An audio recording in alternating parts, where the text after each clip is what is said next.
back. Hi, Daff. Hi, Mom. It feels weird being on this side. Sorry. You've done the last 2 episodes, maybe 3? 3. Sorry. That's okay. I don't mind it. I like producing, if you will. Since you're doing all of the editing again, you have grace from me. Oh, thanks. You're so kind. And I was working on a shorty to get out before you did the last shorty, maybe? Okay, yeah. I don't know. I don't know either. Yeah, you did the witch elm and then the nun, and then I was supposed to get out a shorty, which I didn't, which you did one, which will go out this weekend. And then I was doing a shorty, which ended up being a longie to fill in while I was working on the other longie that I'm working on. Your shoddy didn't work out so well. No, because you're going to see that the shorty, and I'm air quoting here. Shoddies. I'm old and I don't say that. The short one that I was working on ended up, it's a 2-parter. So we'll just go with that.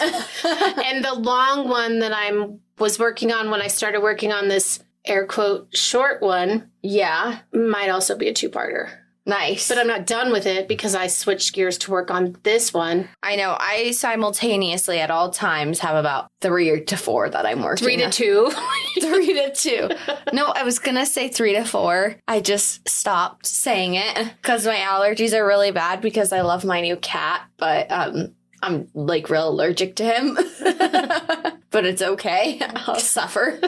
Great. I'll suffer because I love his love. He's so sweet. We named him Rocket. We did name him Rocket. Because he's a rocket ship. He's a rocket ship. He talks like a rocket ship. It's also because our new puppy's name is Groot. And it's Guardians of the Galaxy themed. And I love Guardians of the Galaxy. I feel like we need to drop the bomb because people probably are like, why the fuck do they have so many dogs? My mom is a dog breeder. Not yet.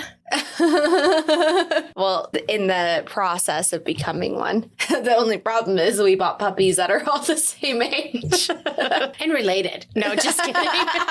No, we did not do that. So yeah, Groot is our newest boy, except for Rocket is actually newer than Groot. But Rocket's a cat and we're not breeding him. No. He's going to get neutered ASAP. Yeah, he's getting neutered before this episode will even be live. He'll be ballless. For sure. All right. Speaking of cats, are you ready to hear my disturbing fact? Oh, wait, hold on 1 minute. Because I just want to say anybody who's anti-dog breeding, I'm sorry. I was also anti-dog breeding. And I have had a million rescues in my life. And I just want to be a responsible breeder of super popular Frenchie dogs because I feel like there's going to be a lot of health issues because they're so popular and they already have health issues. And so I want to make the most healthy dogs that I can. So when they get homes, people aren't buying a dog that's A, expensive, and then B, going to have all kinds of health issues and cost the dog a lot of anxiety and sadness and pain, as well as the people who give that dog a home. So I want to be animal welfare. I want to be part of the good side of breeding. So that's what I'm doing. No cages. Everybody's fucking running around my house, chewing all my shit up and sleeping in my bed. And it's a madhouse. But that being said, we have no carpet and we mop a lot. So our house does not stink because I would imagine you guys are like, ooh, God. But no. No, we're it's kind actually of clean people. It's kind of. No, it's actually, I would say our floor is very clean. It's just puppies. Yeah. No, they're just crazy, but we love them so much. We do. I looked at my mom the other day and my little old lady Shih Tzu who had to be in the hospital all of last weekend because she's sick and old, and she's a rescue. Oh yeah. She's the love of my life. And we got her with a heart condition. And now she has the heart condition, high blood pressure, and epilepsy. Yeah. Poor baby. And she was there for epilepsy related issues. And I would say she's a product of bad breeding. Oh yeah, absolutely. Mm-hmm. She's a purebred Shih Tzu. Mm-hmm. And was locked in a breeder's house forever. Yeah. Yeah, but she wasn't a mom dog. That's for sure. No. Yeah, she definitely has no compassion for puppies. I can promise you that. She was not a mom dog. Okay, so back to your disturbing fact. Okay, yes. Oh, wait, but you were saying to me the other day about Pixie. Sorry, Yeah, you just totally cut me off. Yeah, because we went in a different direction. Oh, yeah, we absolutely did. Okay. No. I was saying about Pixie that I looked at her. So I'm the one who started the Frenchie thing because I got the first one for my mom for Christmas, because my mom worked in the vet industry for a bajillion years. Sorry not to age you. Oh, okay. I started when I was super young, like a teenager. Yeah, my mom started in the vet industry young and worked there forever. And then in the last couple of years, all I've gotten like 10 times a day is TikToks of Frenchies. And so it was like, what can we do that's actually going to bring my mom joy? How about a puppy? And so then we got Flan. And then Franny. Yeah, Franny, TT, the tiny terrorist. Who's now giant. who's a huge dog. She turned into an extra large Frenchie. Yeah, she looks like she ate an extra large Frenchie. Poor Flan. And then her brother, we ended up adopting her brother as well because we were like, we'd rather do 2 puppies at once. And it worked out so well because he's my baby angel. He's also the love of my life. He's my dog. And then we were like, oh, fuck, we need their little sister. Well, we their had little already half-sister who's blue. We had already talked about getting a puppy from one of his other litters before we ended up getting Fran's brother. So it wasn't, so then that happened. And then it just kept going from there. Yeah, well, that's what Pixie and I had this conversation about that we were arguing about the other day. She was like, Mom, I don't think it was a good idea that you started with the first one and then you encouraged the next 2. So like the first 3 you were a part of, Mom. And this is my Shih Tzu, right? And I was like, well, Pixie, I don't know whose idea it ever was a good idea to have 6 of them at the same time. And then I looked at Pixie and I go, I like old bitches. And she started dancing. It was awesome. That is awesome. Yeah, I was like, I like old bitches. And she started dancing and we had so much fun. Yes. Because now she's feeling a lot better. She is feeling a lot better, thank goodness. Yeah, my poor baby girl. Yeah. All right. Anyway, back to cats and the disturbing fact. All right. Because we also have 3 cats, all rescues. Yep. 2 of which at this point have just shown up at our house. Yep. And the other one made me think she was lovable. And this is kind of about her. She played you. Yeah, she played me. My cat, who was dear love of mine, passed away. And I was so depressed. And so I went to the shelter. And for a cat that was like his... I think he was a rag doll, but this cat was a Himalayan. And I was like, oh, I need this cat. And then Aurora was there. And then I fell in love with her. And then I brought her home. And it was like, big mistake. Big mistake loving a little bitch like her. Aw. She's just not very lovable. Yeah, she's lovable. She's just not very loving back. Let's say that. Or it's on her terms. Well, that's like how most cats. Yeah, I was going to say, except for Rocket. He's so sweet. He wants love 24/7. Yeah. Okay. Any hoodles. On to the disturbing fact. Aurora is an indoor-outdoor cat. Mm-hmm. Not by our choice, by her choice. Yeah, well, she was found in Aurora, Colorado, and that's how she got her name. Yes. A stray there. And also, Sleeping Beauty's your favorite princess, and Sleeping Beauty's name is Aurora. Yes. So it just worked out. It did. It just worked out. I mean, that wasn't the name the shelter gave her. I gave her that name. Right. And she says it back to me. It's awesome.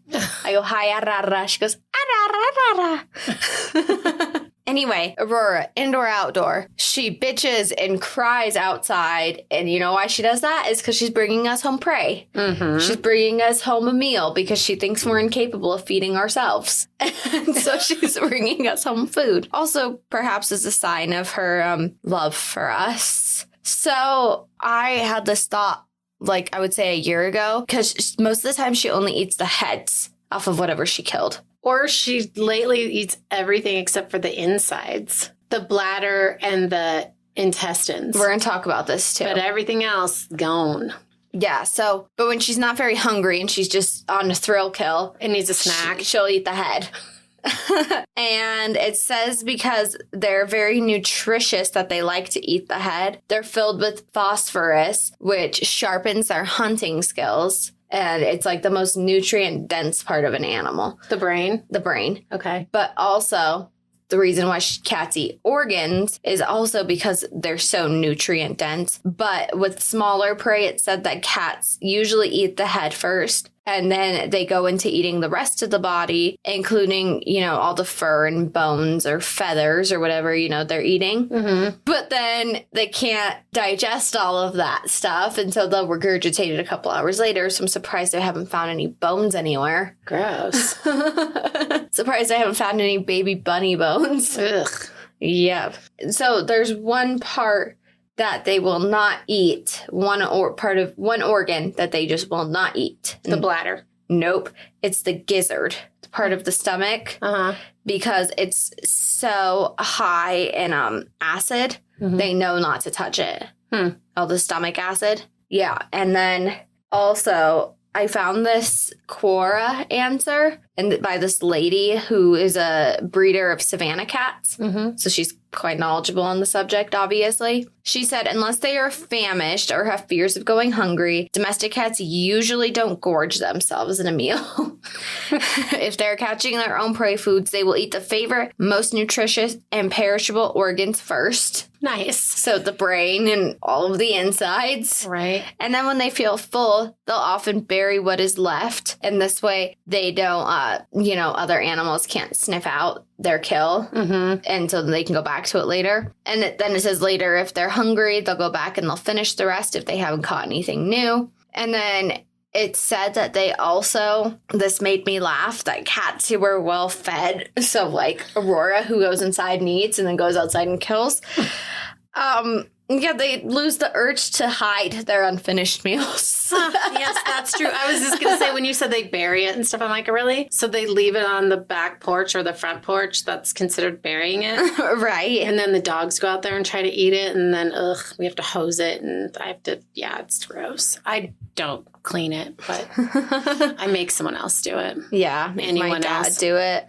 Yeah. Yeah, so I just thought that was funny. And it says that, they just bring them to you because of love. They're telling you it's there because they love you. Well, we did have the other indoor-outdoor cat that we had that we rescued that we didn't have for very long because he was diabetic when we got him. But anyway, he would bring whole rabbits in, like big rabbits, and they would be in like the dog beds I think one time, there are times when they were in the living room. I think one time in the bedroom, like, here you go. And like a full-size freaking rabbit. Yeah, a full-size cottontail bunny. Yeah, like, here you go. You look hungry. Yeah, and one time my mom thought it was our Chihuahua and that he had killed our little baby boy. I didn't think he'd killed Diego. I thought Diego was dead in the dog bed because I just saw these white feet up in the air and I was like, oh, shit. And then I went out there and it was a giant rabbit. And so then I just made Daphne's dad take the whole dog bed and put it in the trash.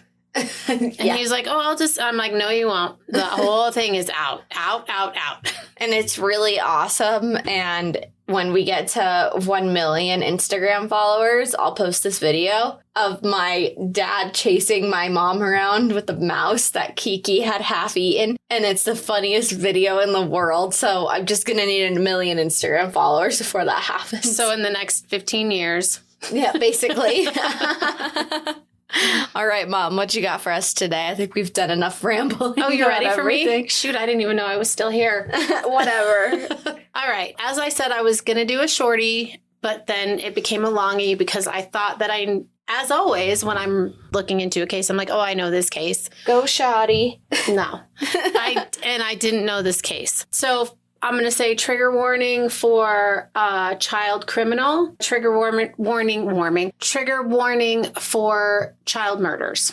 So if you don't want to hear it, then kids who kill, and kids who kill kids. So don't, if you don't want to listen, I totally get it, because that's not the kind of stuff that I normally like to cover, like to hear, or like to do, which is clearly why I didn't really know about this case. And I just thought I did. Yeah. Clearly never really paid attention to it or really actually tuned in. So that being said, in addition to that, I also thought this case was super old. I thought it was like from the 19th century, which would be the 1800s, Daphne. Thank you. And it actually happened in the 60s, the late 60s. So the 20th century plus 60. Yes. Yeah. So, all right. This is the story of the Tyneside Strangler, also known as the Mary Bell story. So here we go. Let's get into it. Strap in. All right. Mary was known as a child who got into trouble in her neighborhood. She was known to have unpredictable behavior both at home and at school, and she got into fights with other children. And on more than one occasion, she tried to choke the kids that she was fighting with, including her classmates and even like her friends, her playmates, like kids. Shit. Like, hey, come over and let's play. Oh, I'm going to strangle you. So she's unhinged as fuck. Yeah, she's got some issues. And how old is she? Well, When she's trying to kill her friends? at the time of the killings, she was 10 and 11. And so this behavior is throughout her life building and building as she gets older. You know what I mean? But I'm older, 10, 11. Right. So, yeah. These altercations were broken up by teachers, school staff, and other adults that were witness to these events. Once it was said that she even tried to block a girl's throat with sand. She had the girl pinned down and she was like shoving sand into her mouth. What the fuck? Mm-hmm. So, obviously, kids don't really want to play with her and hang out with her. Yeah, no. Also, obviously, there was no intervention and nothing was really done.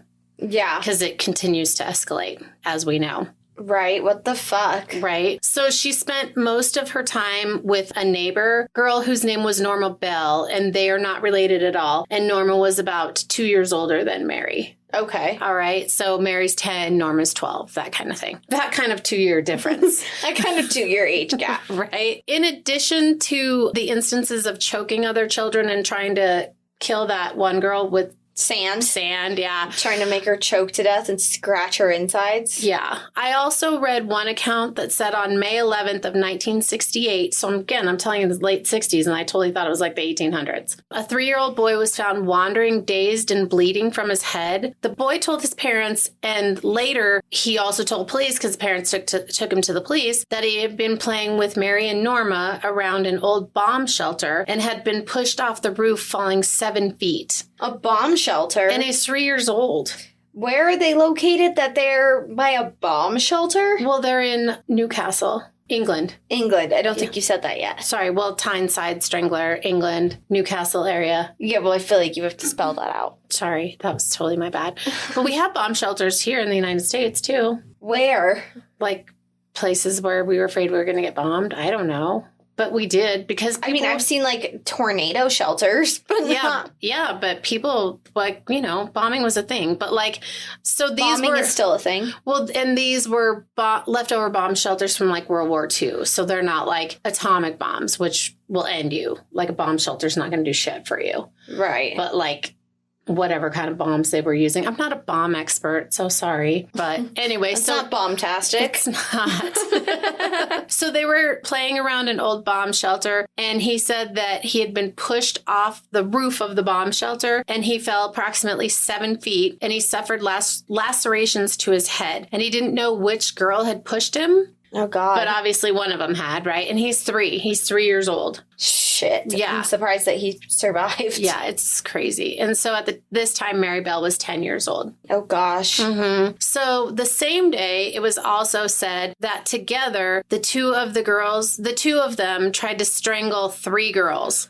So, what the fuck? Mm-hmm. When police questioned the girls, Mary denied any of it happened. And Norma, on the other hand, said that Mary went up to one of the girls and said, "What if I strangle someone? Do they die?" Then she wrapped her hands around the girl's neck and squeezed until she started to turn purple. And Norma said she told Mary to stop, but she didn't stop. And then she stuck her hand down another girl's throat because they're trying to break it up, right? And then, so she puts her hand down another girl's throat, trying to like hurt this other girl, obviously, like suffocate her by her fist. And then another girl came in and Mary attempted to strangle her as well. So no action was taken against the girls. So the toddler, the 3-year-old kid's parents went to the police. Also, these other 3 girls, their parents went to the police. All this was reported to the police. And no one did shit about it. Nobody did shit about it. So no action was taken. They were just given a verbal warning by the police. Both of these particular instances were brought to authorities and little was done. Like, oh, no, don't do that. So there are several red flags and warning signs of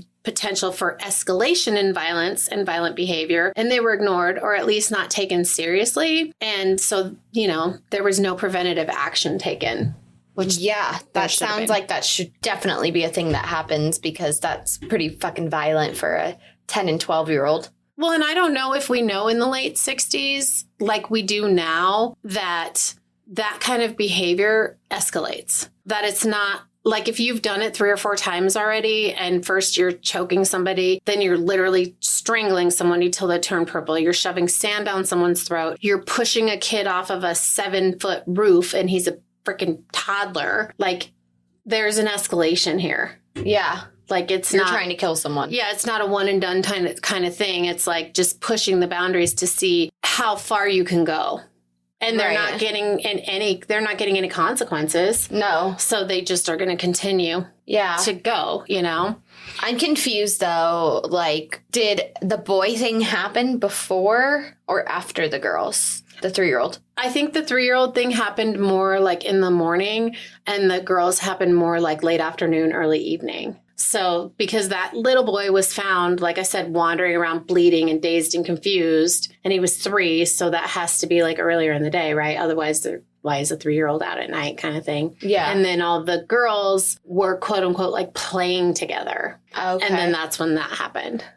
So I feel like... But it's on the same day. So I feel like since Norma threw Mary under the bus and was like, oh yeah, she choked this girl till she turned purple, then why the fuck is she still hanging out with her after she threw a 3-year-old off a building? Well, we'll get to that. Fucking twisted. It is twisted. So on May 25th, 1968, Mary somehow lured 4-year-old Brian Martin to an abandoned house and she strangled him. And that I don't have like a ton of information about that because there are no witnesses to that. Only the things that there are witnesses to and things that came out later that we know more about other stuff. But this one, we just don't have very much information other than she did it, right? Other than she just strangled him. And we know that she has a history of strangling. So Martin's body was found by 3 kids who came to play in the abandoned house about 3:30 in the afternoon. Martin was laying on his back with his arms outstretched over his head, kind of crucifixion style.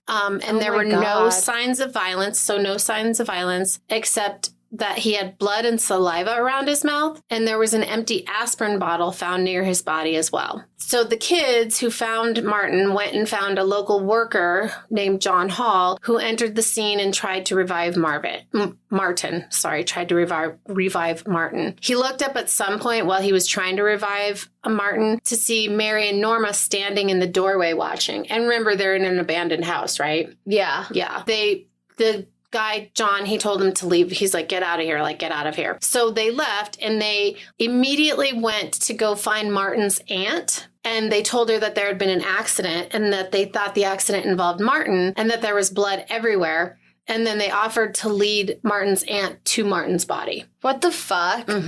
So again, there's no blood at the scene other than a tiny little bit around his mouth. So it's also this like, you know, shock value or like... Yeah, they're trying to be more gory than right what they've actually done. Right. And that fucking nastiness of like how they say serial killers or whoever... Not necessarily serial killers, I'm sorry, but killers will be like involved in the searches for people. Yeah. Insert themselves into an investigation and stuff. Yeah. Yeah, exactly. So they obviously just went to go fuck with this kid's family. That's like, what the fuck, man? After the discovery of Martin's body and in the days following, the girls kept going back to Martin's aunt's house and asking her questions that were totally like freaking her out. And she thought it was super strange. They asked her questions like, do you miss Martin? Do you cry for him? Does June miss him? And June was Martin's mom. So the girls always had what she would say were like these creepy smiles on their faces. And finally she was like, don't come back. Yeah. Like, just go. Do not come back So here. they ended up killing him. He died. Yeah, he died.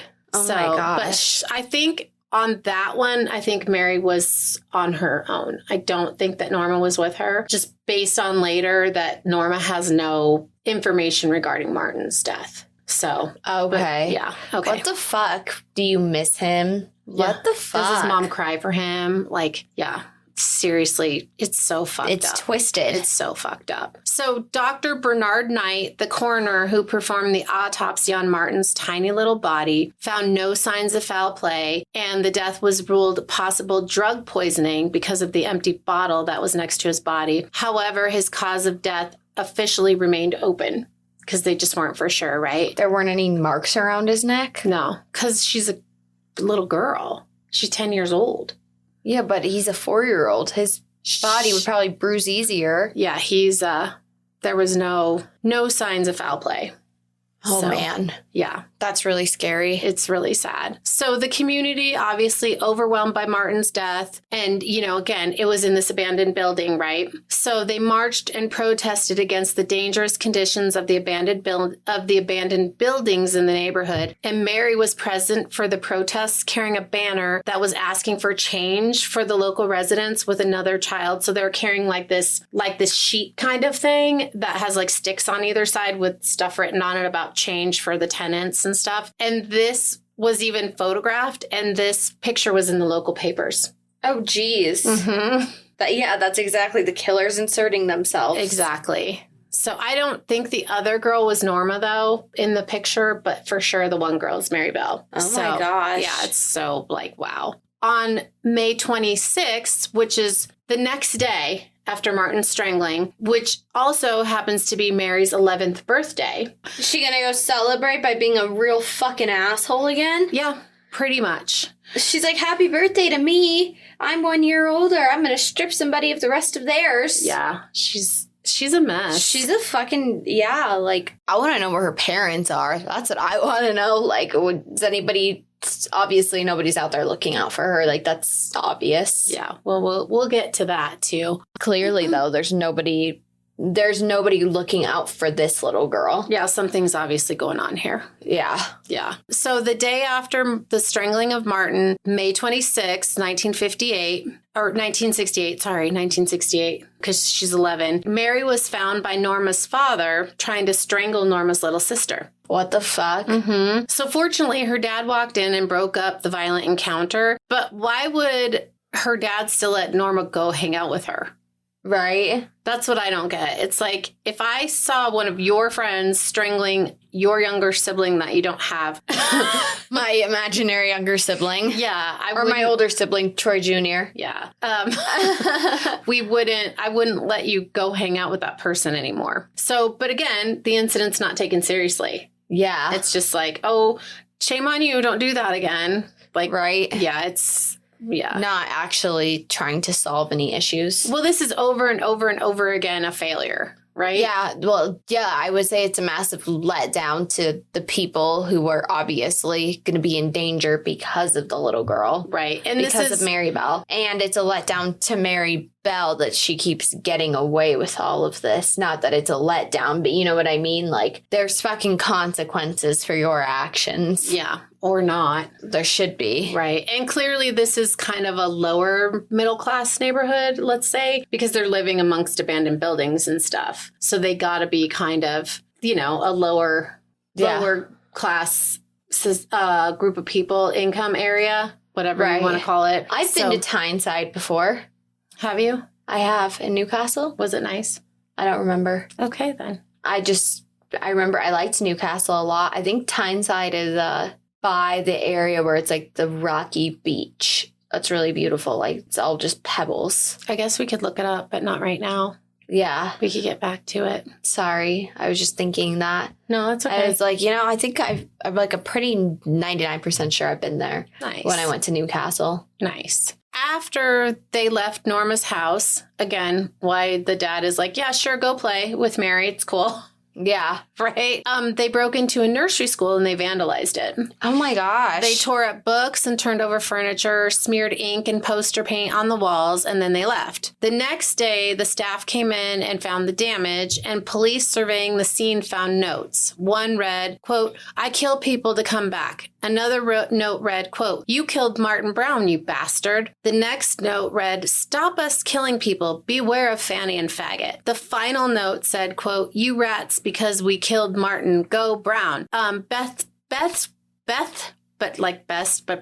watch out. There's a murder going on by Fanny and old faggot. Screw. The police dismissed this as a prank. Oh my goodness. Albeit a tasteless prank, but like it's a prank. Are you fucking kidding? No.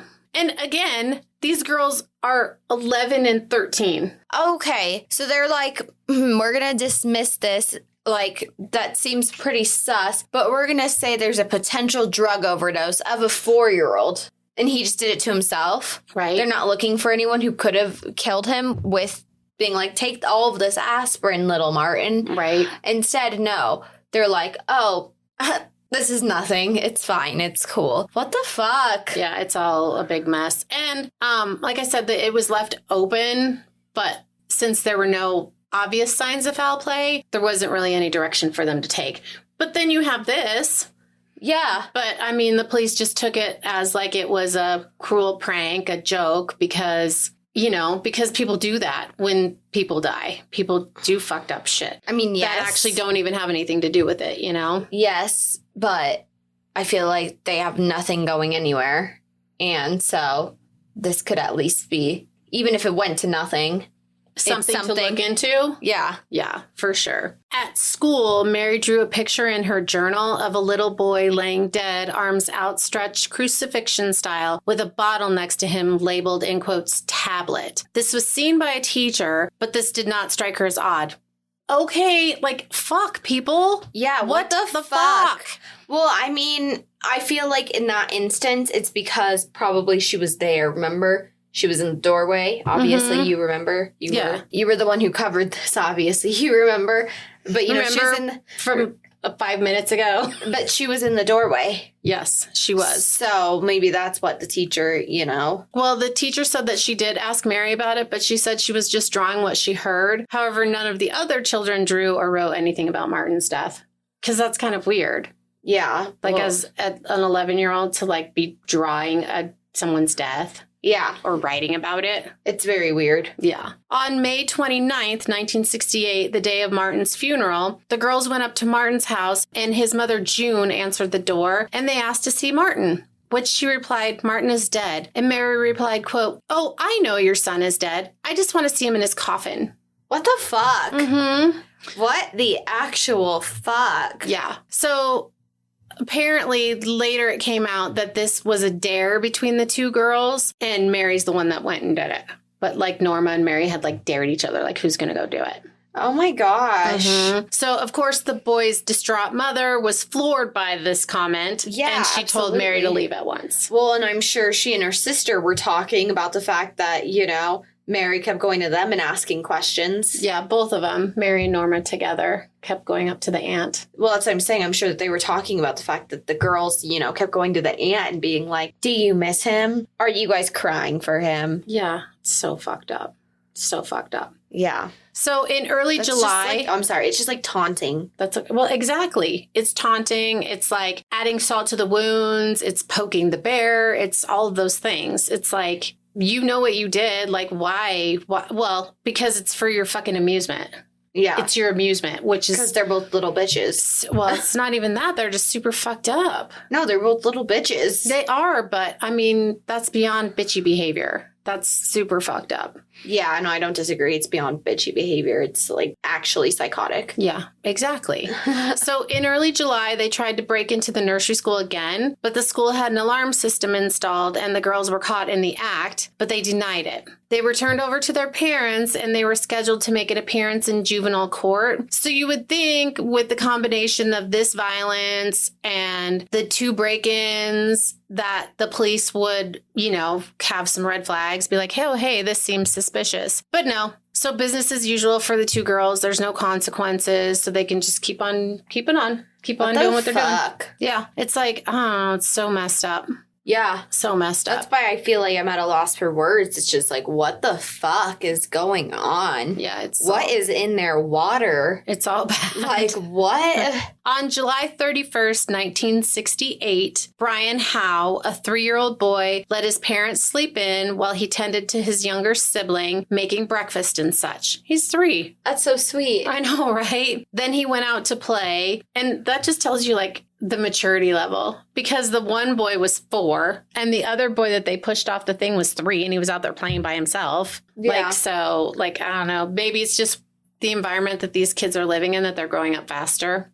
They don't have nannies and such. But anyway, so he let his parents sleep in. He made breakfast for his little brother or sister. I can't remember. But anyway, younger sibling, and he's 3. So then he went out to play. Around 12:30 or so, Brian returned home and asked his dad for some money to buy candy. Then he went off, presumably, to buy some candy. Unfortunately for Brian, he somewhere along the way ran into Mary and Norma. Oh, fuck. And somehow it's not exactly known how Mary and Norma lured Brian into an area that was just like a patch of waste ground that was known as the Tin Lizzie. Okay. And so it's like where people just throw shit, like construction stuff, and like it's just miscellaneous. So it's like a dumpish. Yeah, it's a dumpish area. Yeah. So Mary strangled Brian while she held his nostrils closed. And after he was dead, she took a pair of scissors that she brought with her and cut off some of the curls of his hair. Then she proceeded to stab him in the thighs, leaving puncture wounds. Then she took out a razor blade she had also brought with her, and she mutilated the toddler's penis, partially skinning it. What the fuck? Then she carved an N on Brian's stomach to like implicate Norma. But then she changed her mind and she added in another line to make it an M because she wants credit because she's the one that did it. Right. So like at first, I'm going to do this so that if we get caught, Norma gets in trouble. But no, wait, I did it. So I'm signing my initial. What did she do with his hair that she cut off? It didn't say, just that she cut off some of his curls. So I don't know if she left them there or she took them, or I'm assuming she probably just left them there. She probably just cut it and left it. Just to fuck you. Yeah, just to do it. So when Brian had not returned that afternoon, his family and other neighbors began searching for him. Mary went to Brian's house and asked his sister Pat if she was looking for Brian. And they were very happy. So Mary and Norma went to Brian's house. And they were very happy to volunteer to help her look for him. And they led her through the neighborhood looking everywhere for him. Obviously, they knew where he was the whole time, right? Yeah. So they went into an industrial area where the kids from the neighborhood often played with abandoned construction materials, old cars, and miscellaneous discarded items. Mary then pointed to some large concrete blocks and said, maybe he's over there. And then Norma said, oh no, he never plays there. And Pat ended up leaving to go search elsewhere or to go home and wait for Brian. Norma later said that Mary wanted Pat to find Martin to shock her. Of course. Yeah, so messed up. So Martin ended up being found by police about 11:30 p.m. between two concrete blocks on the Tin Lizzie where Mary had tried to lead Pat to earlier. It sounds like maybe Norma was a little remorseful, perhaps, if she's like, oh no, he doesn't play over there. Don't actually go over there. Or she doesn't want to get caught. Yeah. One of the two. Either remorseful or, just a pussy. Yeah, not wanting to get caught. So the body was slightly covered by clumps of grass and weeds, and there was a broken pair of scissors that lay at Brian's feet. During the autopsy, the coroner concluded that because of the force with which Brian was strangled, and it was so very light-handed that it had to be a child that was the killer. Good. Finally. Right. They're on to something. Also, that they should have been on to before. Yeah, well, it should have never happened. Given the escalation. Well, yeah, obviously, but finally they're starting to, be like, oh, hey. Connect some dots here. Yeah, well, they're not. I don't think they are connecting dots at this point, but they just know that it's a child that's done this. Because at this point, they still think Martin's death is an accidental overdose.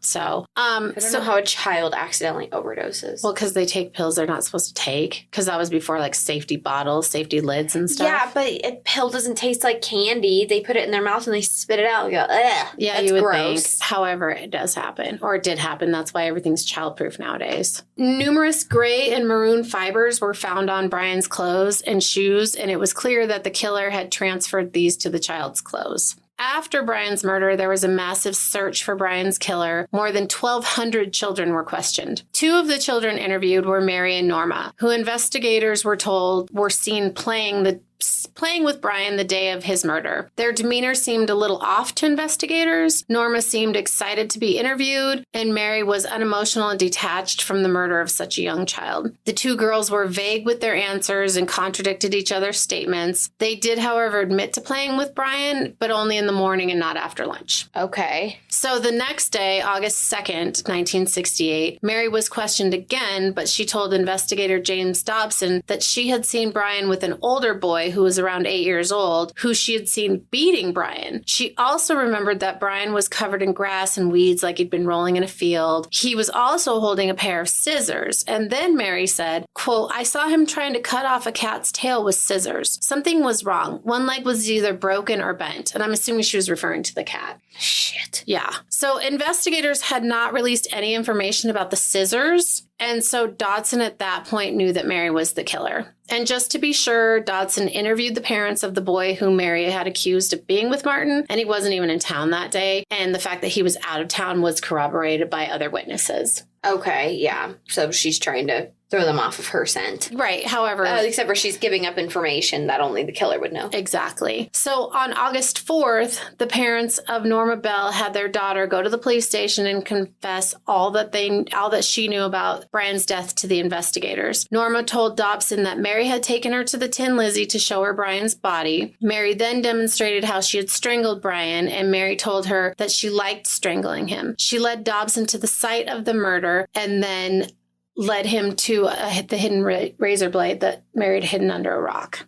Oh my gosh. Mm-hmm. So on August 5th, Norma, again with investigators, took a very different approach. She took a defensive stance. She contradicted her earlier statements, and she told detectives, quote, you are trying to brainwash me. Call me a lawyer to get me out of this matter. I'll do it. It was on this day that Norma ended up giving a full statement admitting that she was present at the time of the crime. Further forensic analysis of the fibers found on Brian's clothes were an exact match to a gray wool dress Mary owned and maroon textiles on shoes owned by Norma. Oh, geez. Mm-hmm. So, yeah, Norma's like, oh, I wasn't there, but she showed me where it was. And it's like, okay, no, Norma was there at the time. Right. Yeah. Well, she ended up confessing, but yeah, we'll get there later. Oh, my goodness. This is so fucked. Yeah, it's terrible. And it's so sad because this is in those times I feel that, like, you know, not that there wasn't a regard for child safety, but it was much different than it is today. You know, where kids are out riding their bikes and they're out playing. And today it's like parents aren't cool with that. You know, at least unsupervised, they're not cool with that. Well, it's so weird because since we've been doing the podcast, obviously, and before that, it's like, you know, this stuff has gone on since the beginning of time because people are people. But now we just hear about it like right away. And something happens, it's on social media, it's on the news, it's on the next door neighborhood apps. It's like, it's everywhere. Right. But this shit was happening centuries ago. And it just wasn't as widespread. It wasn't so public. It wasn't like made so known right away. But people are people. Yeah. Nothing has changed other than the fact that we're more diligent and cautious and, you know, more proactive in the approach we take to protecting ourselves and our kids. Yeah, I think that's the difference, is the proactive that's happening today. Because nothing's changed. Versus maybe back then. Well, that's exactly. I mean, I knew that this stuff was happening, but it's just such a different time that maybe they don't think about it like they do today. Right. You know, where it's like, oh, fuck, like there's been 62 missing kids in this area. So maybe I'm not going to let my kid go outside and play today. Right. You know, exactly. Or my kid will be escorted to and from the bus. And yeah, all of the things that you can do to protect your kid. And like maybe they weren't doing back then. Like kids would just walk themselves to school, and 3-year-olds were just out playing by themselves. Yeah, exactly. Going to get candy. Yeah. So very different times. Very different times. August 7th, the day of Brian's funeral, which was attended by over 200 people, Dobson was planning on arresting the girls later that day, but he said he saw Mary standing outside the funeral home while Brian's coffin was being brought out. And later he said, quote, she was standing outside of there laughing and rubbing her hands. I thought, oh my God, I have to get her. She'll do it again. Yeah. Yeah. That's totally fair. Totally fair. I definitely would say that she'll do it again. She will do it again. Dobson that evening went and arrested both Mary and Norma, and Mary replied, quote, that's fine. Norma broke down crying, and because Norma's crying, Mary's like, oh shit. Mary said, quote, no, I will definitely pay you back. like giving her a warning, like, you better shut your fucking mouth, bitch. Oh, God. But she does it, in front of investigators because they see it, they hear it. Yeah. So Mary then prepared a statement where she admitted to being present at Brian Howe's murder, but that Norma actually was the one that did the killing. She also admitted that the day after Martin Brown's murder, she and Norma broke into the Woodland Crescent Nursery School and vandalized the property, and that they're the ones that had left the 4 handwritten notes. So if only they I'm sorry, you can't see me. I'm rolling my eyes. But if only they would have, I don't know, fucking taken those notes seriously. I feel like even if they can just say, it's a prank, they should probably rule it as a prank after they do some digging. Instead of just deciding it's a prank to begin with. Yeah. The following is Mary Bell's official statement. So this is exactly what she said, what she wrote, whatever. Okay, let's hear it. Let's hear the twisted words of a twisted little fucking psychopath, please. Yeah. I, Mary Flora Bell, wish to make a statement. I want someone to write down what I have to say. I have been told that I need not say anything unless I wish to do so, but whatever I say may be given in evidence. Signed, Mary F. Bell. It's hard, sorry, because she doesn't speak in sentences exactly. Okay, Brian was in his front street, and me and Norma were walking along towards him. We walked past him, and Norma says, quote, "Are you going to the shop, Brian?" And I says, "Norma, you've got no money. How can you go to the shop? Where are you going to get it from?" She says, "Nebby, keep your nose clean." Little Brian followed, and Norma says, "Walk up in front." I wanted Brian to go home, but Norma kept coughing so Brian wouldn't hear us. We went down Cross Hill Road with Brian still in front of us. There was this colored boy, and Norma tried to start a fight with him. She said, "Darky, whitewash, it's time you got washed." The big brother came out and he hit her and he shouted, "Howay, put your dukes up." The lad walked away and looked at her as though she was daft. We went beside Dixon's shop and climbed over the railings. Through the hole and over the railway. Then I said, "Norma, where are you going?" And Norma said, "Do you know that little pool where the tadpoles are?" When we got there, there was a big, long tank with a big round hole and little holes all around it. Norma said to Brian, "Are you coming in here? Because there's a lady coming on the number 82 and she's got boxes of sweets and that." We all got inside, and then Brian started to cry, and Norma asked him if he had a sore throat. Then she started to squeeze his throat, and he started to cry. She said, "This isn't where the lady comes. It's over there, by them big blocks." We went over to the big blocks, and she says, "You'll have to lie down." And he lay down beside the blocks where he was found. Norma says, "Put your neck up," and then he did. Then she got a hold of his neck, and she said, "Put it down." She started to feel up and down his neck, and then she squeezed it hard. You could tell it was hard because her fingertips were turning white. Brian was struggling and was pulling her shoulders. And I was pulling her shoulders, but she went mad. I was pulling her chin up, but then she screamed at me. By this time, she had banged Brian's head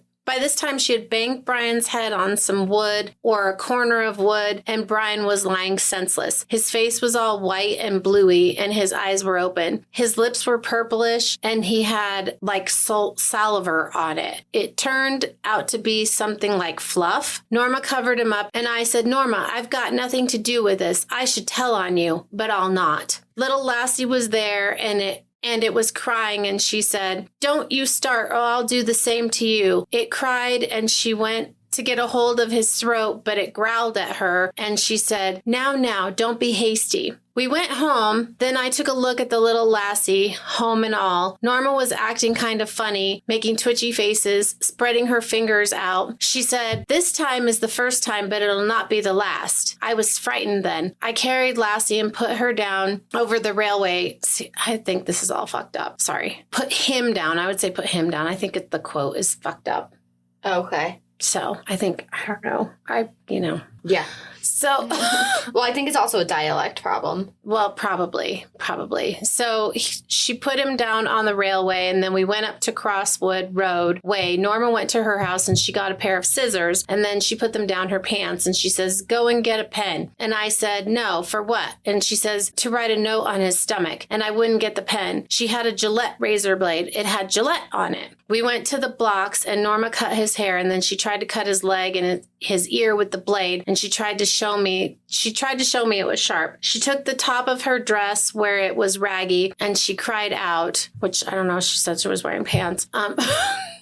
And then she made a slit in it. A man came down the railway bank with a little girl with long blonde hair that had a red checkered skirt on and blue denim jeans. I walked away. She hid the razor blade under a big square concrete block. Then she left the scissors beside him. She got out before me over to the grass on the Scotswood Road. I couldn't run on the grass because I just had my black slippers on. When we got along a bit, she says, and they called Mary May sometimes. So she says, May, you shouldn't have done all that because you'll get into trouble. And I hadn't done nothing. I haven't got the guts. I couldn't kill a bird by the neck or throat or anything. It's horrible that. We went up the steps and we went home. I was nearly crying. I said, if Pat finds out, she'll kill you. Never mind killing Brian because Pat's more like a tomboy. She's always climbing on the old buildings and that. Later on, I was helping to look for Brian and I was trying to let Pat on that I knew where he was in the blocks, but Norma said, he'll not be over there. He never goes there. And Pat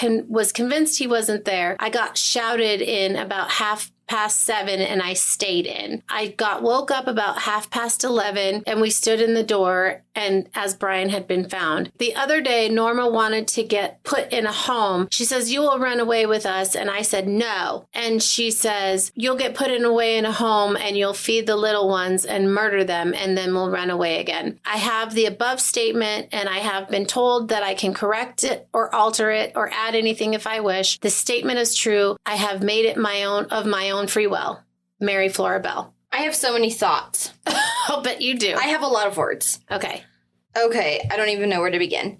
Okay, so I was like, this would be the perfect time for me to have a notepad and write down. Gillette probably doesn't want to be known for this. That's why they came up with the ad, best a man can be. Because fuck. Right. Yeah, what the fuck. 2, I forgot that Brian's dad gave him money to go get candy. I remember that's why he left, but I forgot like the money part of it until you're talking about Norma doesn't have any money. Mm-hmm. So did they steal his money? Do you know? I don't know. Okay. I didn't know if the money was still with him or not when he died. I don't know. Okay. That wasn't information I have. Okay. No, that's fine. I was just thinking that. And then another comment. The colored boy, I'm assuming either black or Indian, because Indian people it said are black. It said colored. Yeah, but then she said black get whitewashed. Oh, yeah. She said blackie get whitewashed or something. Okay, so the black boy, good for him for throwing back down with Norma because fuck that, fuck racism. It's probably not even true. But fuck racism. Yeah, fuck racism, but it's probably not even true. It probably didn't even happen. Yeah. Well, just as a good storyteller. It's like so gross to hear those things out of her mouth. Mm-hmm. And it's even more disgusting that, I mean, yes, I realize Norma's involved to some extent and Norma's also equally as fucked up. Mm-hmm. But she's implicating Norma when it was her. Exactly. And that's fucked up. It is because she's like, oh no, I need to draw an M instead of an N on his, or not draw, I'm sorry, carve with a razor blade into his skin. Right. An M from this N I already made, because actually I'm the one who did it and I want the credit for it. I just have so many fucking thought and like the sister things, the sister Pat, that, you know, oh, we shouldn't be worried about Brian. He's already dead. Now we have to worry about Pat. Like, what the fuck? Right. Just what the fuck? So what, were they going to target Pat next? Probably. Maybe. I don't know. They definitely obviously were afraid she was going to kick their asses.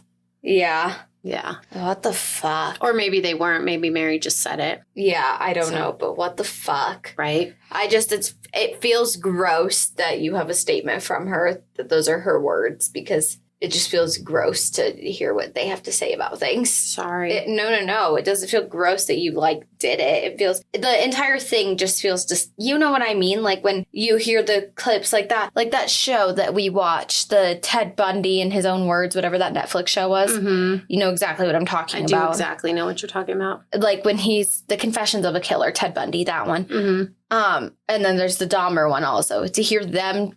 with their own voices talk about these things, I feel like makes it 100 times worse, because it's like, you already did it, now you're talking about it, like, it just makes me personally feel disgusting and vile. I don't disagree. You know? So, but Mary lied.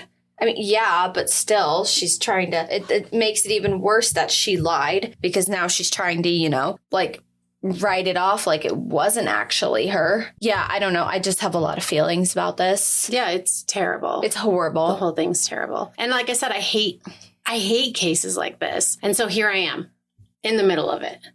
It's interesting. Yeah. I mean, I hate it too. I hate all of it. I hate all of true crime, but it's fascinating. It is fascinating. I hate that people are capable of doing the fucked up shit that they do. Yeah. And kid things are like, I don't know. They're like, bad. I can't even fucking clean up the carcasses that Aurora leaves behind.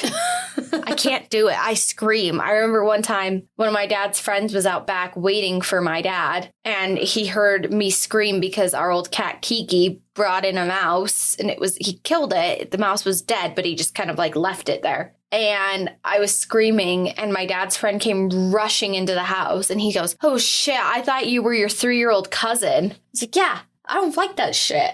I don't do blood. Nice. Nice. Yeah. I just can't even fathom how a child could do these things. Right. A fucked up child. Something's wrong. Something's going on. Obviously, super clearly, something is very, very wrong. Very wrong. So Mary's statement had some partial truths, but obviously she placed most of the blame on Norma, or all of the blame on Norma. I was going to say 100% of the blame. Right? And the girls were, after their statements, were incarcerated at the Newcastle West End police station. Her statement also prompted investigators to consider Martin Brown's death as a homicide. In fact, Mary had also proclaimed after Martin's death, quote, "I am a murderer." But she was also known to be a show-off and to do things to get attention, so no one took her claim seriously. After the girls were arrested, they both underwent psychiatric evaluations. It was determined that Norma was intellectually slow and was definitely a follower and easily showed emotion. Mary, on the other hand, was smart and manipulative, and she would also have sudden and frequent mood swings. Dr. David Westbury wrote in an official report, "Mary's social methods are primitive, characterized by automatic denial, inclusion, manipulation, complaints, bullying, escapism. It takes the form of violence." Those were his conclusions about Mary. Jeez. Mm-hmm. Well, I mean, it sounds about right. Yeah. Sounds fucking fitting. Yeah. Clearly Norma also has some problems, but you would think then, like, maybe Norma's parents would be like, "Hey, police, you know that she also tried to strangle our other daughter, right? Norma, or Mary, not Norma. Yeah. Mary's the one trying to strangle. Yeah. Mary's the one doing the strangling. Yes. Yes. That, clearly Norma's not innocent, but like, what the fuck? Right. Well, she's a follower. Well, yeah.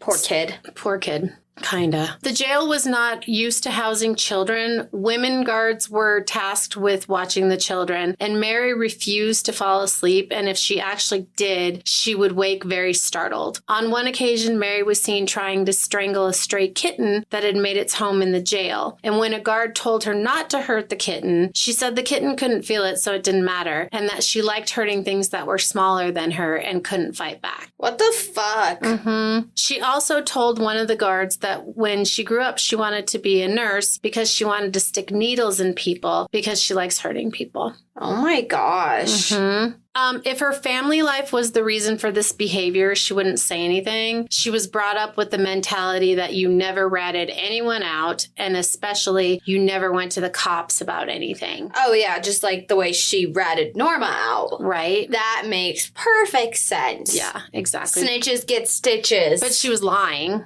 So she wouldn't rat somebody out and tell the truth, apparently. Well, she still ratted her out, even though clearly the confession was of her own. Right. Like her own accounts of everything that she had done.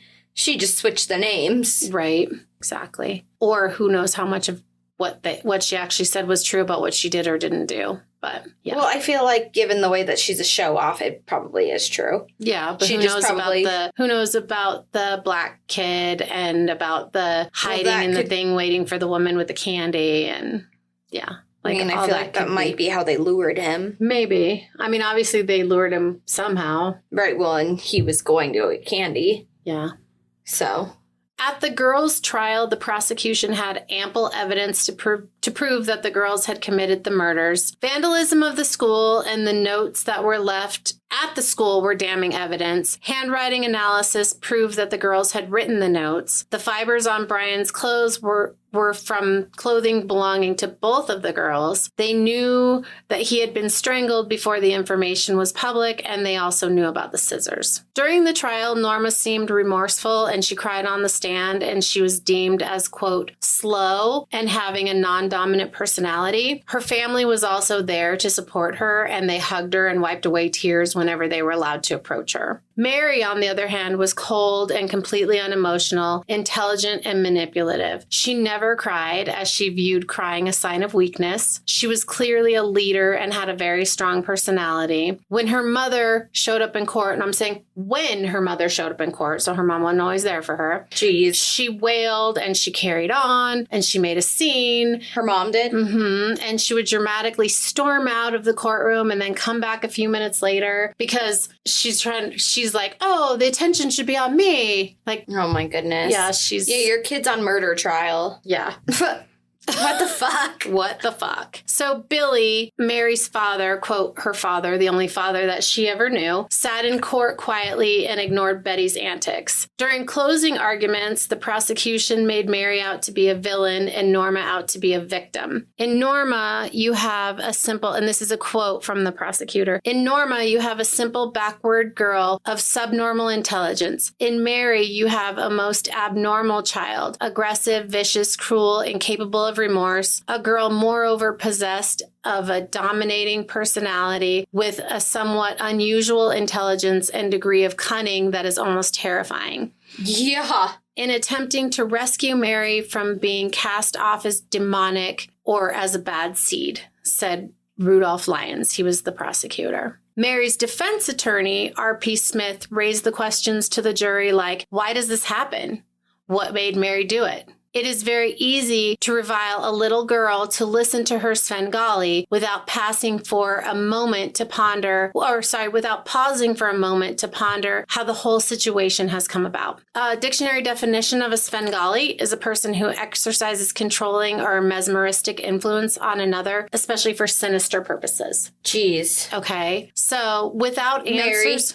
Yeah. So without answers to these questions, the jury of 5 women and 7 men in less than 4 hours returned their verdict. Norma was found not guilty of manslaughter on both counts. Mary was found guilty of manslaughter because of diminished responsibility in both Martin's and Brian's deaths. Her detention would be for an indeterminate amount of time. Good. In 1957, there was an act of parliament that said, where a person kills or is a party to killing of another, he shall not be convicted of murder if he was suffering from an abnormality of mind, whether arising from condition of arrested or retarded development of mind or inherent causes or induced by disease or injury as substantially impaired for mental responsibility for his acts. So that's the definition of the diminished responsibility, which is why she was only found guilty of manslaughter and not murder. Okay. Well, I mean, I guess that makes sense because she's clearly fucked up. Yeah,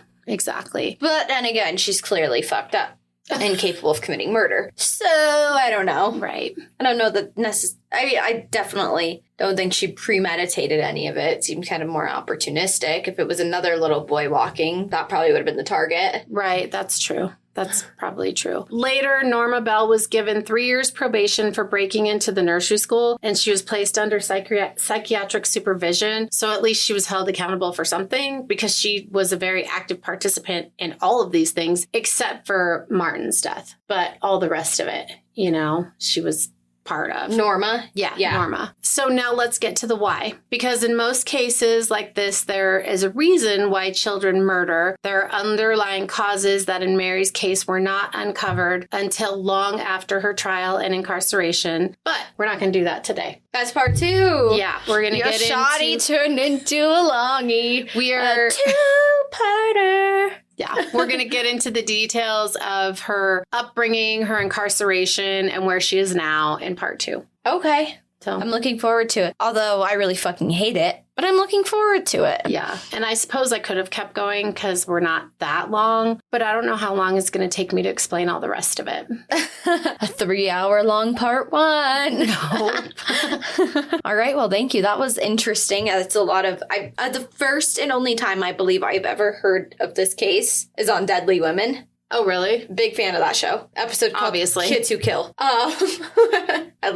I shouldn't say I love that show. That show's interesting to me. That show is interesting. I love Candace DeLong. Yeah. Thing I was picturing this entire time was the little girl actress who played Mary Bell in the really dramatic scenes of it all. Except for it's really sad. I don't know if it was Martin or Brian. Their mom, one of their moms, was on the show. Oh. Yeah, it was on Deadly Women, and it's really fucking sad. Oh, it's terrible. Yeah, it's horrible. Yeah, but all I could think about was that little girl who played her. And I don't even know what the real Mary Bell looks like. Well, and the reason that I thought this was like an old case is because A, her name is Mary Bell, which sounds like an old-timey name, right? And then the pictures I don't of like her, but I like the name, actually. And the pictures of her, she's like, look, she has a little page boy haircut and the pictures are all in black and white. And so I was like, oh, this has to be from the 18th century. Because you don't, like the pictures I've seen of her, it's just her face and her hair. Like there's no clothing as a reference point, which the clothing obviously would tip me off to that it's 1968, not